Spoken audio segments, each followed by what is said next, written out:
Bismillahirrahmanirrahim.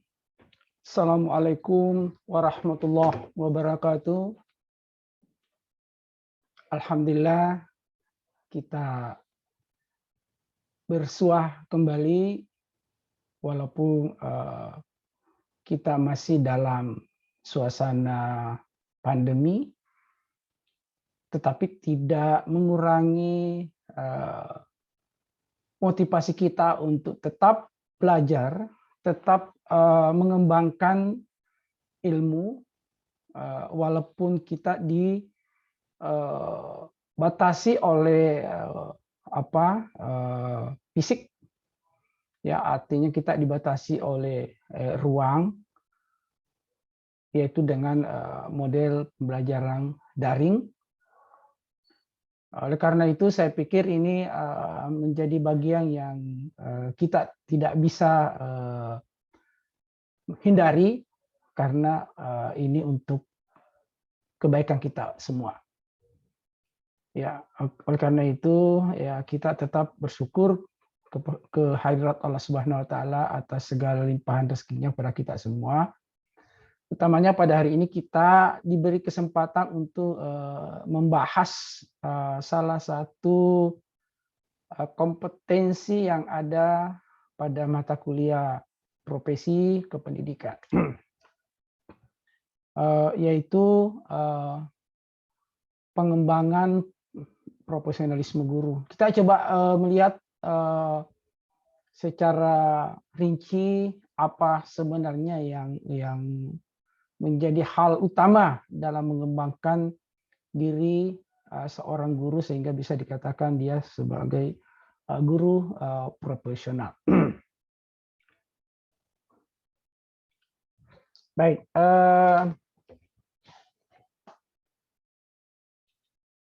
ya. Kita coba membahas kedudukan, fungsi, dan tujuan. Ya, walaupun secara teks ya di dalam undang-undang guru dan dosen, di mana ada guru, di mana ada dosen, tetapi secara tugas dan tanggung jawab saya kira ini adalah sesuatu yang tidak bisa dibedakan karena masing-masing bagaimana supaya mencerdaskan kehidupan bangsa dalam hal bagaimana memberi pengetahuan dan keterampilan yang baik kepada peserta didik kita. Ya, walaupun secara teks bahwa kedudukan, fungsi dan tujuan itu memang diatur dalam undang-undang, ya. Tetapi oke, mari kita lihat secara aturan bahwa kedudukan guru di dalam ini adalah coba kita saya lihat di sini ya, itu sebagai tenaga profesional pada jenjang pendidikan dasar, pendidikan menengah, kemudian pendidikan menengah di sini tentu ada tingkat SLTP, ada SLTA, kemudian ada PAUD, pendidikan usia dini, anak usia dini, pada jalur pendidikan formal. Nah, ini pembuktiannya apa? Pembuktiannya bahwa guru itu memiliki sertifikat pendidik. Kemudian fungsi, ya, apa fungsi guru di dalam aturan itu? Ya, tentu di sini meningkatkan martabat peran guru sebagai agen pembelajaran. Jadi kita sebagai agen pembelajaran, guru sebagai agen pembelajaran. Ya kita tahu kalau agen itu tentu ya pusat di mana ada hal-hal pendistribusian di situ, ya ada hal pendistribusian. Jadi kita masuk di dalamnya sebagai agen pembelajaran. Ya, bagaimana mendistribusikan proses pembelajaran ya tentu nanti akan didesain oleh guru. Jadi kedudukannya guru di situ. Kemudian meningkatkan mutu pendidikan nasional. Saya kira ini ya, saya kira ketika kita sudah menyandang guru profesional, ya sebagai sebuah profesi yang harus dipertanggungjawabkan adalah bagaimana setiap saat kita mencoba melihat progres peningkatan mutu pendidikan. Kemudian kita lihat dosen, ya. Kita di sini dosen yang juga adalah bagaimana mentransfer keilmuan, ya, terhadap mahasiswanya, punya kedudukan sebagai tenaga profesional. Tentunya yang berbeda karena ini pada jenjang pendidikan tinggi. Tetapi sama-sama dibuktikan dengan sertifikat pendidik. Jadi dosen pun juga punya sertifikat pendidik. Nah, kemudian ada pun fungsi di sini di dosen adalah meningkatkan martabat dan peran dosen sebagai agen pembelajaran. Ya, jadi kita sama-sama jadi guru dosen sama-sama pengembang sebagai agen pembelajaran. Pengembang ilmu pengetahuan, teknologi, dan seni, serta pengabdi kepada masyarakat yang berfungsi untuk meningkatkan potensi dirinya. Ya. Kemudian mutu pendidikan nasional. Saya kira ini ya meningkatkan mutu pendidikan nasional. Ini maksudnya ini bersambung. Ya. Ya, jadi ini meningkatkan mutu pendidikan nasional. Ya, jadi di sini di dosen memang ada apa namanya tupoksinya, ya, mengemban Tri Dharma perguruan tinggi. Jadi sambil melakukan proses pembelajaran juga melakukan penelitian, pengabdian masyarakat. Ini kemudian tentunya bagaimana mengembangkan ilmu pengetahuan dan teknologi. Ya, ini tuntutan atau fungsi dari seorang dosen. Nah, kita lihat dari tujuan. Nah, tujuan baik guru maupun dosen di sini adalah bagaimana berkembangnya potensi peserta didik. Saya kira ini yang menjadi tujuan utama kita.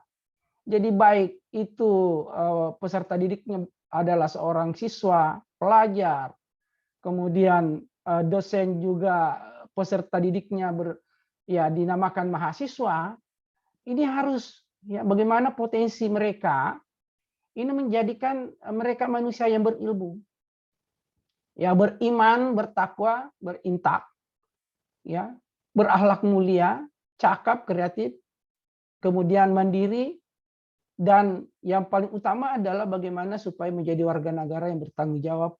Dan saya kira ini hal yang perlu kita pahami karena dalam proses pembelajaran tidak semata-mata yang dituntut adalah keterampilan, pengetahuan yang baik, keterampilan yang mumpuni, tetapi ada akhlak di situ, ada akhlak, ada bagaimana apa namanya sikap, ya, sikap yang ditunjukkan kepada peserta didik itu juga menjadi menjadi tujuan utama dari seorang profesional, baik guru maupun dosen. Ya. Nah, kita lihat ya bahwa prinsip profesionalitas. Nah, guru dan dosen adalah bidang pekerjaan khusus, ya. Ya, bidang pekerjaan khusus tentunya prinsip-prinsip yang harus dilakukan atau yang harus dilaksanakan juga mempunyai arah dan tujuan yang jelas. Ya, sehingga ya prinsip-prinsip yang harus dimiliki dalam bekerja baik dosen maupun guru adalah itu memiliki bakat, minat, panggilan jiwa, dan idealisme. Nah, ini memang panggilan jiwa ini yang memang harus memang yang perlu dipahami. Karena yang namanya profesi guru, ya, ketika dilandasi dengan panggilan jiwa, kita tidak pernah mengenal lelah. Ya. Kita tidak pernah merasa terbebani ketika kita melakukan sebuah aktivitas proses pembelajaran. Ya, baik itu proses pembelajaran yang berkaitan dengan tuntutan kurikulum maupun proses pembelajaran di luar itu. Ya, karena kita juga punya tanggung jawab di luar kelas bagaimana memberikan contoh yang baik, ya, contoh yang baik di tengah-tengah masyarakat.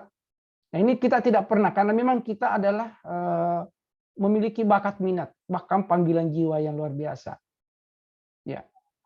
Kemudian punya komitmen, ya, punya komitmen, dan saya kira kualifikasi akademik, ya, karena ini menjadi aturan.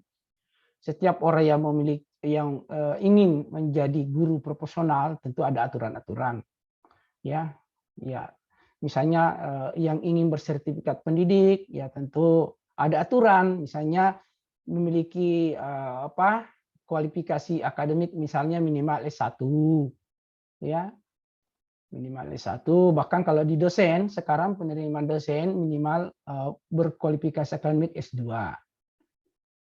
Tentu kompetensi dan tanggung jawab. Ini prinsip juga. Kemudian, ya, yang perlu, karena ini menyangkut masalah kesejahteraan, tentu ya memperoleh penghasilan yang ditentukan sesuai dengan prestasi kerja. Sehingga sekarang penghasilan itu berdasarkan kinerja. Kalau sekarang di dosen, ya memang dituntut untuk berkinerja karena akan dibayar, ya kalau sekarang ada istilah remunisasi, remun, nah itu memang perhitungannya ya berdasarkan kinerja. Ya, jadi penghasilan itu disesuaikan dengan prestasi kerja. Ya, saya kira ini memiliki jaminan perlindungan hukum, ya jelas, karena seorang guru maupun dosen saya kira memang dijamin secara hukum dan memiliki organisasi, saya kira iya. Nah, kemudian pemberdayaan profesi. Nah, biasanya dilaksanakan melalui pengembangan diri, ya, secara demokratis, keadilan. Dan saya kira ini punya wadah, ya, pemberdayaan profesi ini. Ya, saya kira kita memang sudah karena tadi sudah panggilan jiwa, sehingga apapun yang ada itu ya menjadi tanggung jawab kita, sehingga kode etik atau profesi yang kita sandang itu memang betul-betul kita harus menjaganya, ya, menjunjung tinggi hak asasi manusia. Kemudian ya saya kira toleransi kita, nilai keagamaan, kultural, ya kita harus paham semua itu, ya. Jadi pemberdayaan profesi. Jadi kita tidak bisa membedakan, kita tidak bisa merasakan bahwa mengatakan bahwa saya lah yang paling benar, misalnya, ya, saya yang paling tahu segala sesuatunya.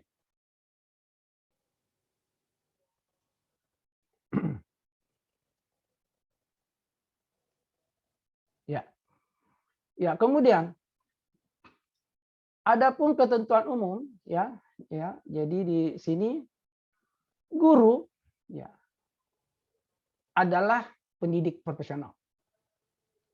Ya, tentu tadi sudah disinggung.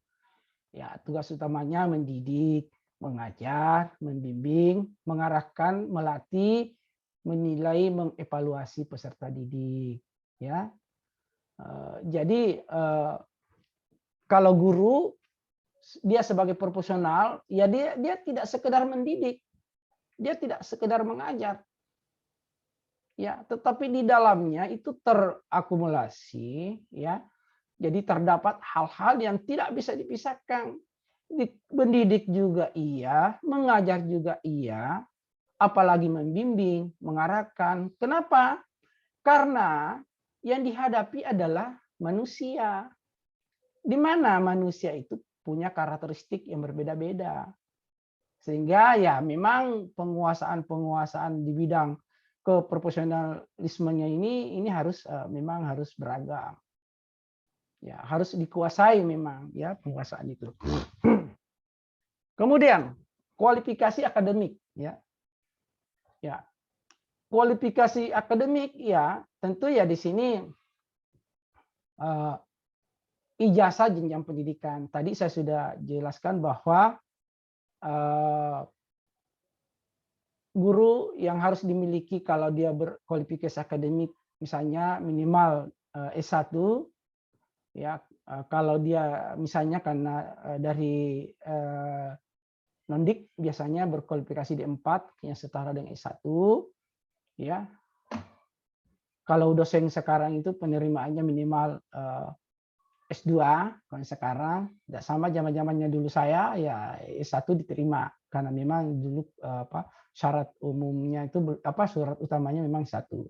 Tetapi dulu masanya saya ada istilah jalur kuliah, ada jalur makalah, ada jalur skripsi. Nah, yang paling tinggi di S1 jalur skripsi karena harus menyusun penelitian, ya.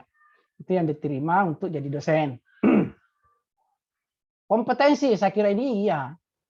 Seseorang yang profesional ya harus memiliki kompetensi.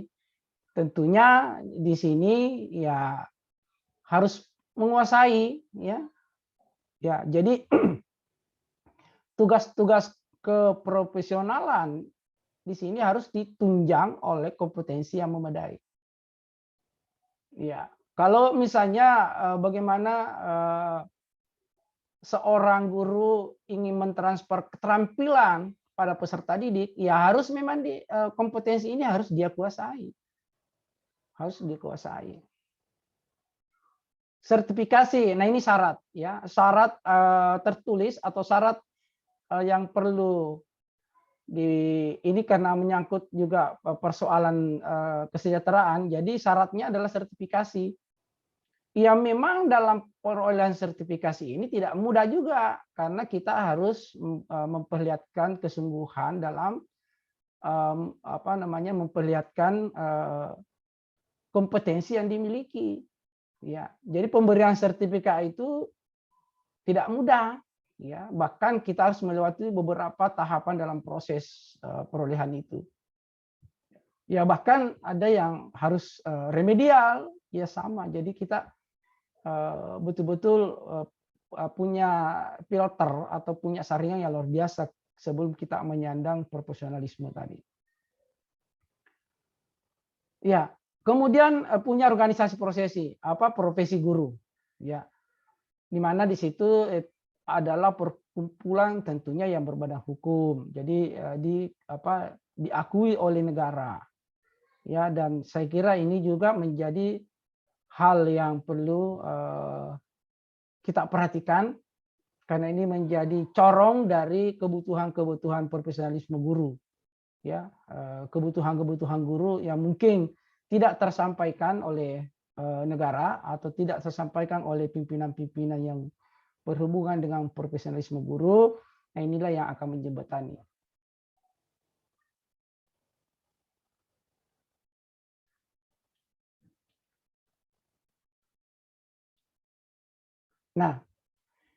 Nah, ada beberapa kompetensi yang harus dimiliki ketika itu disebut profesional. Ya, yang pertama adalah kompetensi pedagogik. Nah, kompetensi pedagog ini harus menjadi hal yang paling penting atau yang harus dikuasai oleh seorang guru maupun dosen. Bagaimana seorang pengajar, pendidik, atau seorang guru, dosen itu mampu memutuskan mengapa, kapan, di mana, dan bagaimana materi mendukung tujuan pengajaran. Nah, ini yang harus kita sehingga di dalam menyusun perangkat pembelajaran ini harus melihat secara real apa sih kebutuhan dari peserta didik, bagaimana kemampuan peserta didik. Jadi ada karakteristik peserta didik yang harus diketahui sebelumnya. Ya, jadi untuk mengembangkan potensi peserta didik itu tidak tidak mudah karena dalam penyusunan proses pembelajaran, perangkat pembelajaran untuk mencapai sebuah tujuan itu harus melihat sejauh mana peserta didik yang akan kita hadapi. Ya, saya kira menguasai prinsip, saya kira iya, berbasis pembelajaran yang berbasis kompetensi, kurikulum yang dimana mendorong keterlibatan peserta didik dalam pembelajaran. Jadi memang ini sebenarnya dalam proses pembelajaran yang memiliki hak sebenarnya adalah yang dominan harusnya kan peserta didik. Jadi pada saat kita menyusun perangkat pembelajaran, itu harusnya yang perlu diperhatikan adalah bagaimana potensi yang dimiliki oleh peserta didik sehingga nanti pada saat proses berlangsung keterlibatan itu nyata dari peserta didik. Bahkan sebenarnya itu harusnya mereka yang lebih dominan, ya, lebih dominan baik dia menjelaskan, bertanya, kemudian menganalisis. Itu nanti seharusnya dia yang lebih dominan sehingga kelas itu lebih hidup.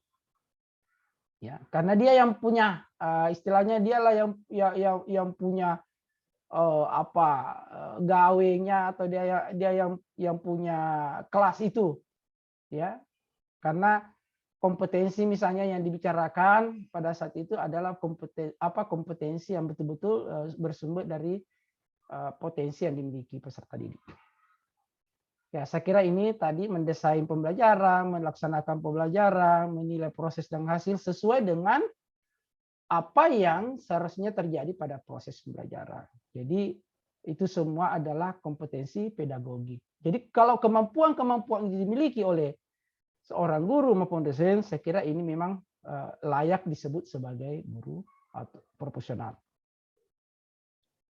Nah, next yang kedua, kompetensi kepribadian. Nah, ini memang hal yang menjadi penilaian ya dari di luar kita, jadi orang yang ada di sekitar kita, termasuk peserta didik, ya. Sehingga kompetensi kepribadian ini perlu selalu tampil, ya, atau menampilkan diri pribadi yang mantap, stabil, dewasa, arif, berwibawa. Ya karena ya memang guru itu menjadi hal yang mudah untuk ditiru. Jadi apa yang kita lakukan itu adalah sebuah proses tingkah laku yang memang juga menjadi bagian dari proses pembelajaran. Ya. Kemudian selalu menampilkan diri sebagai pribadi yang berakhlak mulia, menjadi teladan. Ya, saya kira itu tadi. Jadi kepribadian itu harus muncul dalam proses pembelajaran. Ya selalu menampilkan diri sebagai seorang profesional, ya selalu mengembangkan diri, ya kemudian mampu menilai kinerja sendiri yang berkaitan dengan pencapaian dari pendidikan IT-nya, teknologi informasi dan komunikasi. Ya ini kepribadian. Karena tidak banyak atau ya saya kira ada segelintir teman-teman yang berprofesi sebagai guru. Nah ini terkadang menampilkan kepribadian yang tidak tidak sesuai dengan sebenarnya yang diinginkan oleh peserta didik. Ya. Ada berapa lah mungkin ini, tapi ini kan sebahagian kecil yang mungkin belum memahami sebenarnya, ya belum paham betul apa sih sebenarnya yang perlu kita lakukan yang menyangkut masalah kompetensi kepribadian.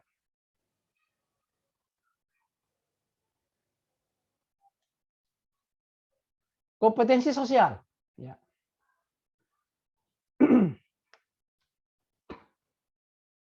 Kompetensi sosial ini tentu ya saya kira yang berhubungan dengan masyarakat, stakeholder, ya sebagai bagaimana menempatkan diri sebagai seorang pendidik di tengah-tengah masyarakat. Jadi mampu berkomunikasi dengan baik, ya berkontribusi terhadap perkembangan pendidik di sekolah dan masyarakat, ya. Kemudian berkontribusi terhadap perkembangan ya, di pendidikan di tingkat lokal, regional, nasional. Kemudian mampu memanfaatkan teknologi untuk berkomunikasi dan mengembangkan. Saya kira ini sekarang zamannya era teknologi. Sehingga kompetensi sosial ini juga menjadi hal yang yang berkaitan dengan pengembangan teknologi itu. Jadi kita bagaimana memanfaatkan teknologi dalam berkomunikasi yang baik. Ini ada beberapa contoh kasus sebenarnya sekarang ada beberapa hal yang perlu kita perhatikan dalam berkomunikasi dengan menggunakan perangkat teknologi. Sosial media, apalagi dengan aturan-aturan IT sekarang, ya itu ada hal yang perlu kita perhatikan. Ada etika berkomunikasi sehingga ini perlu juga kita pahami sebagai seorang yang profesional. Bagaimana kita berkomunikasi dengan peserta didik, sehingga peserta didik juga bisa berkomunikasi dengan kita dengan baik. Ya, karena banyak juga keluhan-keluhan, apalagi di masa pandemi, komunikasi itu kebanyakan dengan sosial media. Karena pembelajaran tatap muka itu dibatasi, ya sehingga memang perlu. Jadi kompetensi ini perlu kita melihat secara bijaksana, ya secara bijaksana. Karena kita akan berhadapan dengan masyarakat di luar sekolah, ya kita akan berhadapan dengan masyarakat di luar sekolah.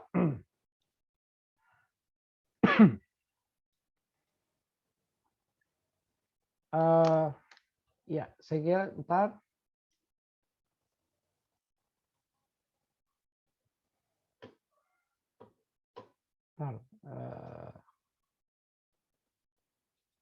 ya, seharusnya di sini dulu ya. Ada yang tertinggal tadi adalah kompetensi profesional, ya, ini yang belum kita bahas. Kompetensi profesional, ya, profesional di sini kemampuan penguasaan materi, ya, pembelajaran secara luas dan mendalam yang memungkinkan membimbing peserta didik memenuhi standar kompetensi. Nah, kalau berbicara profesional, saya kira memang ini adalah ditunjang oleh kualifikasi akademik kita, ya. Ya, artinya kita misalnya masuk pada keahlian tertentu. Kalau di tingkat SMK misalnya guru SMK, guru SMA mungkin tidak umum, guru SD, guru PAUD, SMP, itu kan memang berdasarkan bidang keahlian yang biasanya ditunjang oleh kualifikasi akademik. Jadi kompetensi profesional ini memang wajib, ya, wajib untuk dimiliki. Ya, jadi ada 4 kompetensi ini: kompetensi guru, pedagogik, kepribadian, profesional, dan sosial. Ya, tadi sempat tertinggal profesional di slide. Nah, kemudian ya tadi sudah disinggung bahwa ya guru, ya dengan sertifikasi yang dibuktikan dengan sertifikat pendidik, ya itu juga menjadi hal yang dasar, ya, dasar untuk bagaimana menghargai kesejahteraan dengan ya saya kira ini adalah secara administrasi ini sertifikat pendidik. Karena memperolehnya juga lumayan ya susah dalam tanda kutip ketika kita tidak memahami konsep tadi yang pedagogik ini, kompetensi ini. Kalau keempat kompetensi ini dikuasai, saya kira untuk mendapatkan sertifikat ya pendidik untuk bisa menjadi guru profesional, saya kira tidak susah, ya, tidak susah. Ya, ya saya kira itu yang secara umum, ya, secara umum tentang bagaimana mengembangkan keprofesionalan atau bagaimana mengembangkan sebagai guru profesional, saya kira itu. Jadi kita memang harus memahami, ya, harus memahami. Dan saya kira nanti penjelasan lebih detail bisa kita lihat di bahan ajar, ya, di materi ajar. Karena ini ada hanya bagaimana mengetahui secara global apa yang menjadi hal dalam guru profesional itu. Nah, yang perlu kita diskusikan adalah bagaimana cara mengembangkan dan meningkatkan profesionalisme seorang guru. Kemudian apa problem atau kesulitan yang dihadapi dalam upaya mengembangkan profesionalitas guru. Lalu mengapa guru profesional dituntut aktif dalam kegiatan organisasi asosiasi profesi guru. Kemudian mengapa perlu ada pengembangan guru profesionalisme. Nah, itu yang perlu kita pahami. Itu yang perlu kita pahami. Dan ini menjadi bahan diskusi. Silakan diskusikan dan silakan bentuk silakan hasil diskusi ini nanti dikomunikasikan melalui tugas-tugas, ya, tugas-tugas yang akan diberikan di di aplikasi yang sudah disiapkan. Ya, silakan diskusikan, dan ini juga nanti akan ada bahan diskusi ini juga akan ada materi ajarnya ditampilkan di aplikasi. Saya kira itu pembahasan kita kali ini, dan ketika ada hal yang masih membutuhkan penjelasan, dan saya kira iya, karena ini adalah pengantar umum untuk bagaimana menjadi guru, mengembangkan guru profesional. Dan selanjutnya kita akan berdiskusi, ya, nanti kita akan berdiskusi, mungkin diskusinya melalui teks forum diskusi, dan mungkin menjawabnya juga nanti melalui deskripsi sesuai pemahaman dari bahan diskusi tadi. Baik, terima kasih atas atensi Anda untuk mengikuti video pembelajaran ini. Semoga bermanfaat, dan segala kekurangannya saya mohon dimaafkan, dan kita akan berdiskusi lebih jauh di forum diskusi yang ada di aplikasi yang sudah disiapkan. Terima kasih. Wassalamualaikum warahmatullahi wabarakatuh. Semangat.